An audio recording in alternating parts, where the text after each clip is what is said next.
Quentin Johnston, McConkey, Trey Harris, Keandre Lambert-Smith, Brenen Thompson, just to name a few receivers that's going to be in the fold for the 2026 campaign. Who's going to rise as the number one receiver in this outfit? As we continue on with our ESP evaluation this week, the wide receivers. Let's get into it.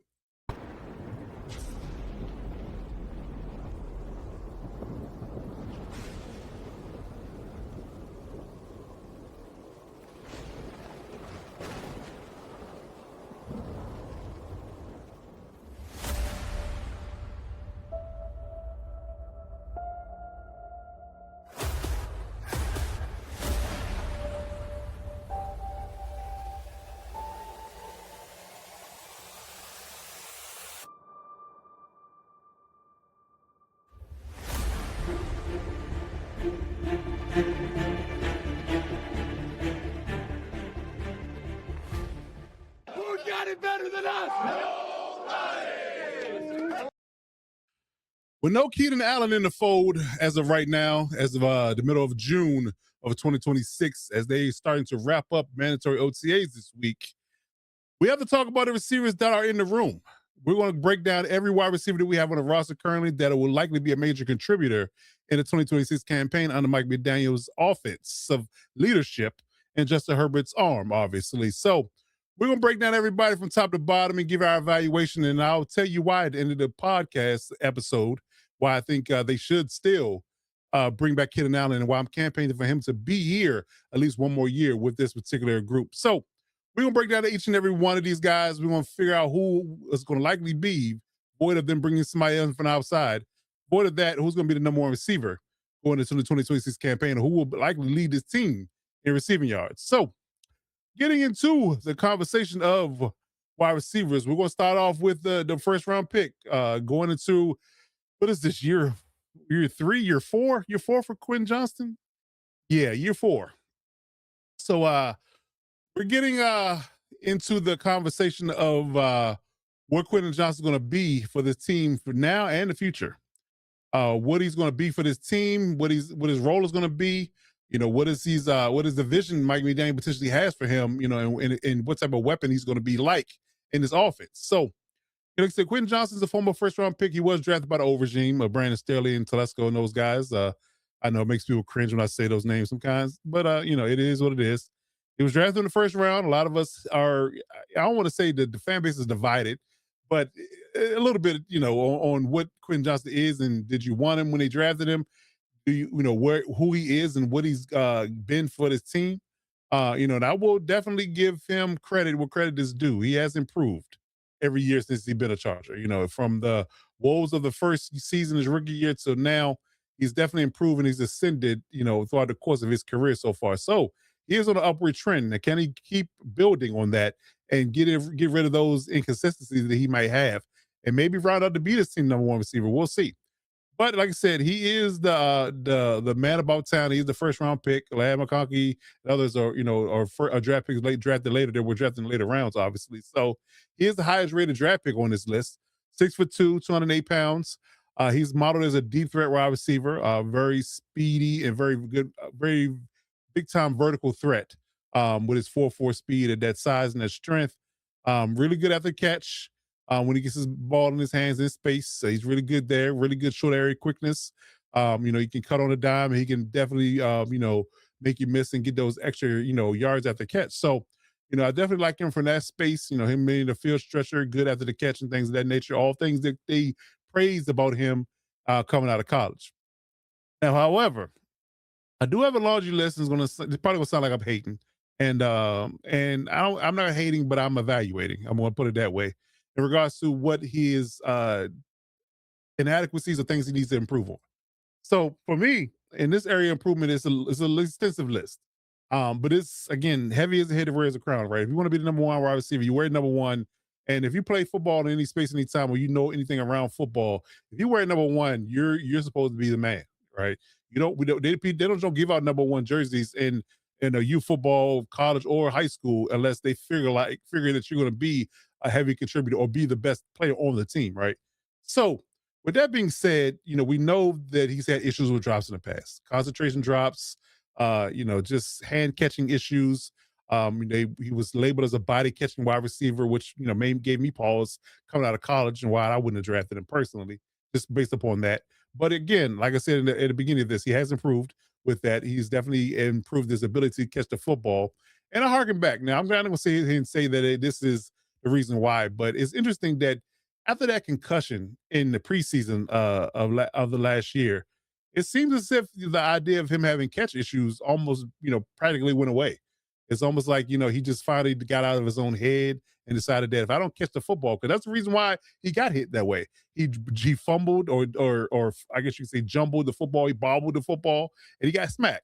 And he got a concussion from it, and he was out of the game for the rest of the game. So I guess maybe from a mental perspective, he said, "Look, I got to hone in and just catch the football. Because if I catch the football, I can control the way I'm contacted. But if I'm fumbling the football and I'm kind of juggling it, and while defenders are trying to knock me out, then that's what it's going to end up being. And I'm going to likely be on the sidelines injured more so than being on the field. So maybe that was a wake up call because we didn't see a whole lot of drop issues in year three. We didn't. Now, but again, if you have those particular issues, does it fully and completely go away? We don't know. Will we see it in those pivotal moments when we really need him to make a catch? Don't know. But again, that is, I guess you can say, a stigma that he has and a label that he has coming out of college and coming out of TCU. And, we've seen it for the first 2 years. We've definitely seen problems in certain areas, certain spaces. But year three was better. So I give him a lot of credit for that. But there has been a past issue. Getting free releases off press coverage. That's another thing. I am sick and tired of seeing the likes of Derek Stingley, Patrick Surtain, Christian Gonzalez, amongst other solid corners in this league, literally get into your framework and get you, uh, you know, almost put you in a straitjacket in a sense when they press you in man coverage. That is the problem. You have to do better about getting off your spots. And because to be honest, you're going to be pressed into outside duty a lot of times. You're not going to be in a slot. You're not going to be emotional all the time, things of that nature. I know Mike McDaniel likes to use a lot of emotion, but you're going to have to get off press coverage in certain spots. You're going to be on the line of scrimmage. A quarterback is going to get into your chest, especially if you're going to be the number one guy. You're going to get your best corner. Can you get off that press coverage and get open and beat these guys, at the top of your route and the stem of your routes and be able to be available target for Justin Herbert to deliver the ball to? That is the question. That is a big time problem for him. We see him in a lot of space a lot of times in the playoffs. He's the Texans, regular season against the Texans, in the playoffs against the Patriots last year. They just have him in a complete utter trick bag. It really do. I mean, they really get up in him and press him, and he cannot do anything with it. It is a problem for him, and I think he needs to really hone on the idea of getting better at that. Getting some tools, some coaching from different players, how to figure out how to, beat those particular, press coverages and try to get off those spots so they don't affect your route. That's a big time problem because if they know exactly what they can do to you to get you out of the conversation in the offense or just in any pivotal plays in the game, they're going to do that. That's what the Texans and the Patriots have done to us in the last couple of times in the playoffs. Reason why there's no playoff wins in the last 2-3 seasons. He just played press man. And the only person that can really get they can show and get available is been Keenan last year and Ladd. But if Quentin's going to be the man or he's going to be the primary outside target, he's going to have to do better at that. It really is. You can't scheme up with so much for you to be able to get away from being able to be pressed and get you open. Sometimes you just got to beat your man, and he just have problems with doing it.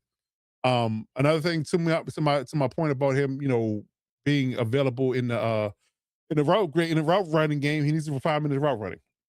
I think that he needs, with his speed and his agility, he should be better at route running, in my opinion. I think that and this is against man and zone. I think you need to run better routes against man and zone. How to sit down in certain zones, how to set up zone coverage defenders in your routes, and how to sell those routes. Because I will be honest, it is much easier to beat a man in press coverage, man coverage versus zone. Zone coverage, they're playing off and they're reading the quarterback. If you don't run a route right and he can break on your route and he can kind of tell what you're doing, they're going to intercept the pass more often than not. And that's a problem for the quarterback. If you telegraph your routes or you don't sell your routes properly and get the defender backpedaling and get him off his spots and get him, playing, with a distant amount of space and yards behind you, and the quarterback doesn't have a clean pocket, a window to throw to, there's going to be a lot of interceptions thrown, and it's going to be your fault because you're not selling the route in your zone route, in your zone route running. Your zone route running has to be better in that space. It really does. If you don't get that done, that's an issue. So, setting up your routes and beating that outside corner that's in that deep third, selling that out route, selling that comeback, selling that quick curl route, anything of those nature, you got to sell it. You got to make them believe that you're doing something that you're not, and they're back off there on their heels, and they're not driving on the football when you're trying to catch it. If they're driving on the football as the ball is in the air, that's going to be an interception or a pass breakup. But I promise you, more often than not, it's not going to be a catch. So he needs to work on that as well. Better run blocking in the run game, better blocking in the run game. That's another thing.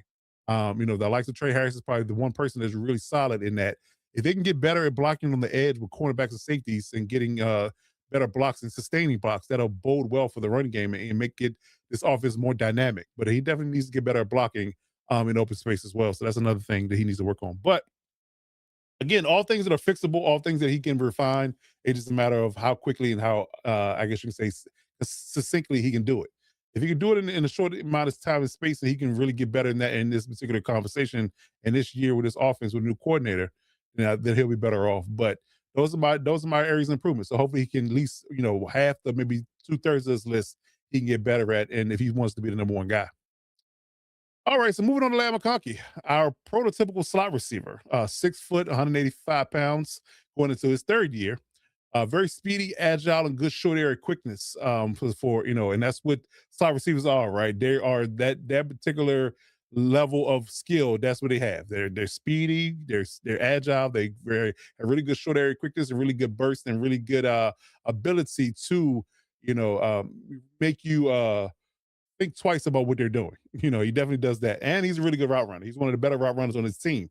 So I think that he has a lot of upside potential. He took a little bit step back, but that was indicative of the protection, the offensive play calling, a lot of things working against Ladd last year for him to be a person that built on his rookie season, which was a great one.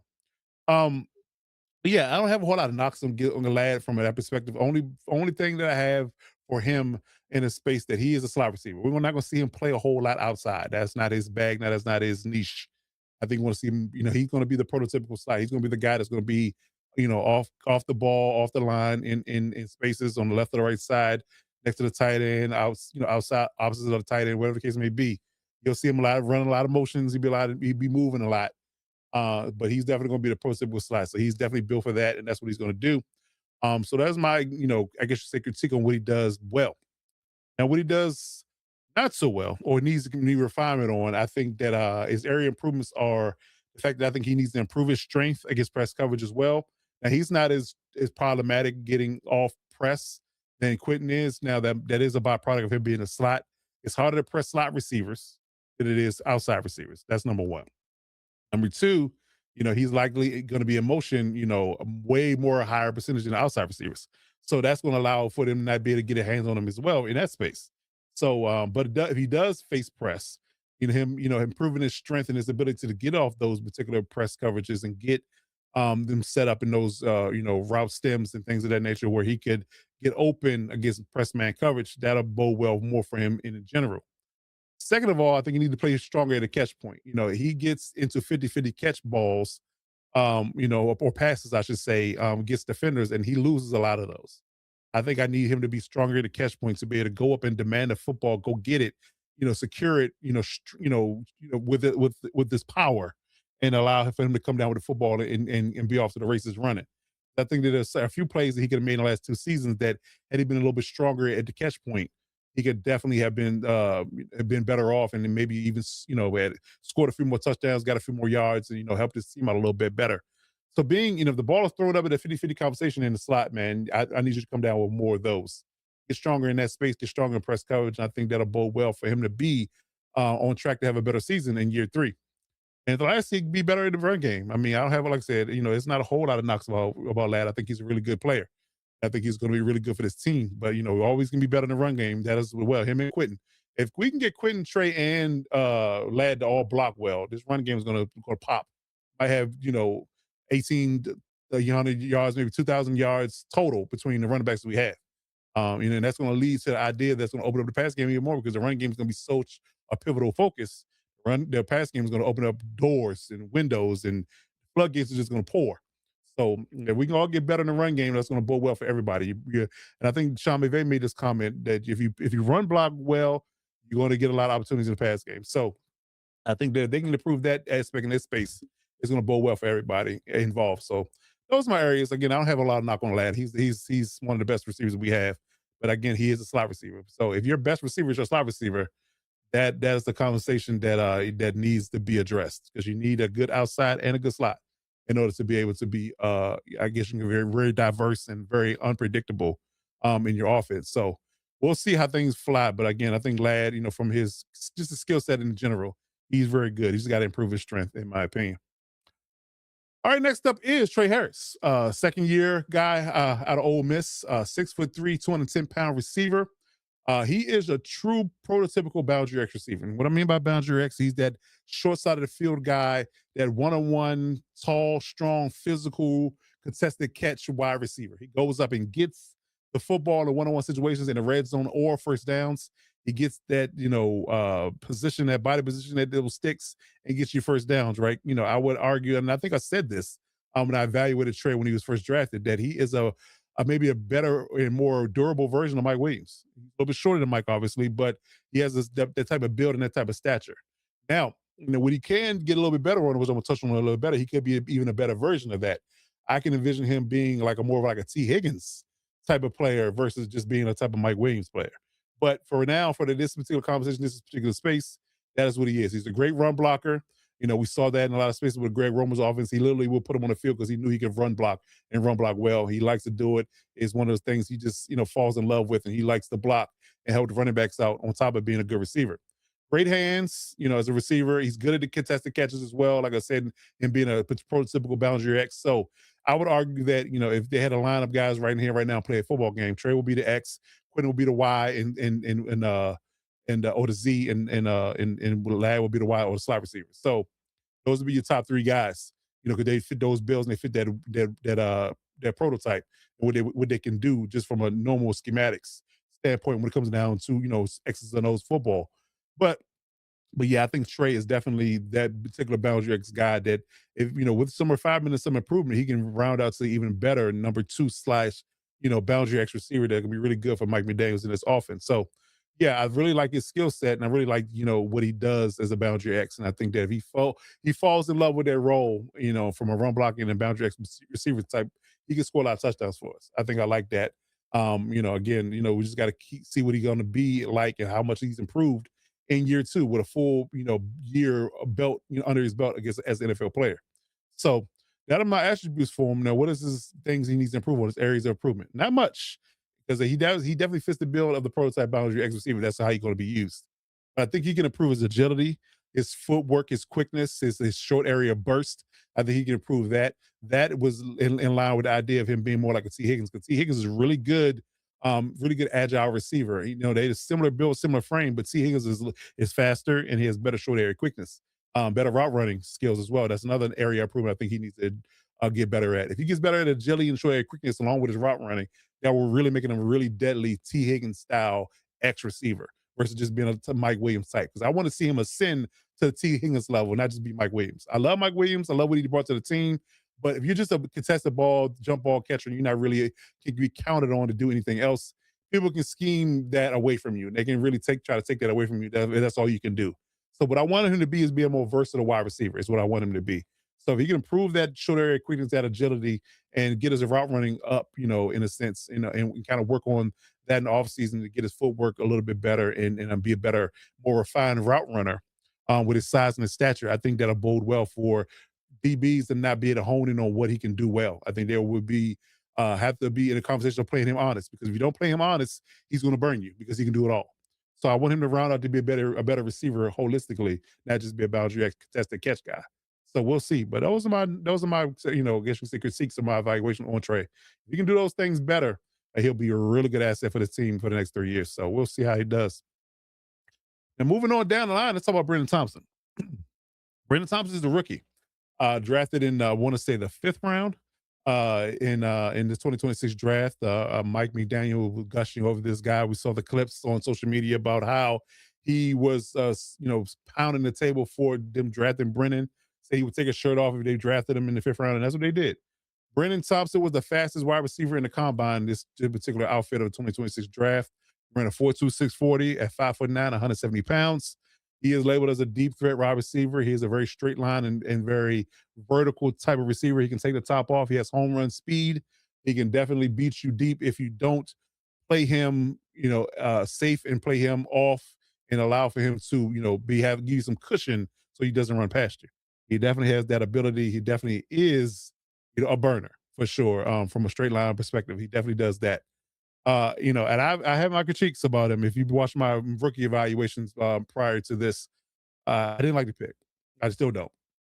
In all honesty, I really don't like the pick. I think that guys that are this fast at this size, overwhelmingly in the NFL doesn't work out. They don't work out. And I would have picked a guy, of a similar stature, but has a little more weight on him, slightly less fast in a sense. And we're splitting hairs when I say fast because Skylar Bell was on my list of guys that picked in that fifth round in that slot, and he was picked later in the fifth round by the Bills. And we'll see what he does with the Bills. And I think he's going to be a contributor there. But Skylar Bell is a 4'4" guy. He's a 185-pound guy. I think he's a little bit taller than Brennan. He's better after the catch than Brennan. Because my problem with Brennan is this: he's just a straight line guy. He's just a straight line guy. If he can run past you, and I think he plays strong at the catch point for his size. I do think he does. I think he does fight for the football. At his 175 pound frame. I'm being generous. I think he's more like he's like 160 coming out of college. They got listed as 170 on the media guide. So I'll give him his 170. I'm not sure if he's that stature, but again, very undersized, very dependent on his speed type of receiver, and that's just not going to get it done in the NFL. It never has, and I may argue that it never will. If you're just fast in the NFL, that has never worked. It has not. And most receivers, if you look at the annals of who ran a 4.2s as a receiver in the NFL, most of them didn't pan out to be much. So, and again, if you compare him to Skylar Bell, again, I would much rather had a guy that's not only good speed wise, but as a 4.4 or 4.2, but a guy that's better after the catch. Skylar Bell is electric after the catch. Brenen Thompson is just okay. I think he just runs past people because he's so fast. Like if he catches the ball in space and he has room to run, he'll just use his speed to outrun you. There's no shaking, there's no juking, there's no stopping on a dime, there's no elusive tricks that he has to make you miss. He just straight line fast, and he just put his foot on the ground and use that speed to get open and get downfield and get to the end zone. I don't see much outside of that, in all honesty. So I have my angst about Brenen Thompson, in all honesty. And again, the injury concern for me for the NFL. He was already with a trainer in OTAs this once or twice this year already, and we haven't even got to training camp. So will he make it? Will he be durable enough to play come August and September? That remains to be seen. But the numbers overwhelmingly spell that this is going to end in disaster. And I don't wish that for Brennan at all. I'm sure he's a great kid. I'm sure he loves the game of football. I'm sure he loves being a Charger. But just from a contribution perspective, I would have went a different route. Again, the numbers don't speak to this working. It just doesn't. And it's overwhelmingly to the argument of what I'm saying, not the latter. He could be an outlier, but do you want to bank on him being an outlier? Or you want to be a contributor? That's my concern. So now getting to what I feel like his areas of improvement need to be. Like I said, he's 5'9", 175 pounds, 170 pounds. He's undersized, obviously. He's built like and only will likely be a secondary slot two lad. So you already climbing uphill to even get in the offense for number one. You have to battle Keandre Lambert-Smith for that spot as well, who we want to talk about next. So you got to battle Salad for slot targets. You got to battle Keandre Lambert-Smith for that spot on the depth chart, period. You're only a vertical runner. You're not great after the catch from a elusive and make you miss perspective. I feel like you got route running questions. I haven't really seen you run a refined route tree in your college tape. I haven't seen it. And again, your durability at the NFL level, which you can get away with in college and how durable you can be in college, does always translate to the NFL. Very rarely does. It very rarely does. If you're undersized and you're air quote durable in college, don't necessarily mean you're gonna be durable in the NFL. It's faster guys, and bigger guys, and stronger, heavy hitting guys in the NFL, and they're going to get in your face and they're going to knock you out if you're not careful. So I think all those things come into question when you evaluate Brennan, in my opinion. I think that it's very it's very big time uphill climb to see him be a contributor with his team. But I hope I'm wrong. I hope Mike McDaniel sees something or knows something that I don't. But again, the numbers just don't bear it. So I'm a little hesitant about saying that he's going to be a big time factor with this offense in 2026. But we'll see. I keep my fingers crossed for him, and I hope he stays healthy. So next up is Keandre Lambert-Smith, who I just talked about a few seconds earlier. Holdover from last year, drafted late rounds last year with him and Trey Harris were both drafted in the 2025 class. Had flashes in the preseason, did pretty well. Kind of hit a rookie wall in a sense with a couple of nagging injuries on top of that. In the 2025 campaign, it kind of stunted his growth. Not that it did much because again, we couldn't pass block for damn, and the play calling was porous. So I'm not going to give him a complete and utter wash on the year because those are things working against you, obviously, and your fourth, fifth, and sixth times on the depth chart. Because Keenan was still here, Quentin was there, Ladd, Trey Harris. You all sitting behind all those guys, even Darius Davis. It was a conversation that, it was just an uphill battle trying to get on the field for real. But he did carve out a role outside, on top of being a 6'1", 182-pound receiver who's extremely fast. Deep threat wide receiver is his archetype, but he is a dual threat now. He's a kick returner, punt returner, and a bona fide slot receiver, which, and for my money, my opinion, which I love about him versus Brennan and Ladd, is that he has the ability to play outside. He has the strength and the speed and the I guess you say the wherewithal to play outside. We've seen him get open and get free and be able to beat guys in press and zone from the outside perspective. So he has abilities to play both, which will allow for him to be able to get on the field more so or more quickly if he develops into a better receiver in 2026. That will allow him to get on the field because if I'm Mike McDaniel, I can put him anywhere. I can put him outside, I can put him inside, backfield, whatever the case may be. Because on top of the fact that he is fast and he has a dual threat ability as a kick returner and punt returner, he has field stretching speed, obviously. Really good short area quickness, and he's elusive after the catch. Again, that was one of the knocks that I said that Brenen Thompson does not have. Keandre electric after the catch. He is. And, again, that bodes well because he's a kick returner. So him catching kicks and punts and taking the, long distances, in this 2026 campaign, which should be a thing we should be looking forward to. But I think that giving him the football in space will bode well and have more upside than a guy like Brenen Thompson getting the ball in space. So again, that's my attributes and positives about Keandre Lambert-Smith. I think he has a really big time ability and a really big time opportunity to carve out a role in this team and be a contributor with a skill set. I really think he really can do the job. Now, the only really big time problem we have in this conversation is this: there's not a lot of football to go around. Quentin be a starter, Trey being a starter, Glad being a starter. What is Brenen Thompson going to be? What's Darius Davis may carve out a role? We don't know. Not really high on him. I think he's relegated to probably a kick returner. He might not even make the team. I'm not sure. He's working on the last part of his deal. Maybe they'll move off from him because of his small stature as well. How you knock him for being small in stature, but you draft Brennan, I don't know. But that's a whole different conversation.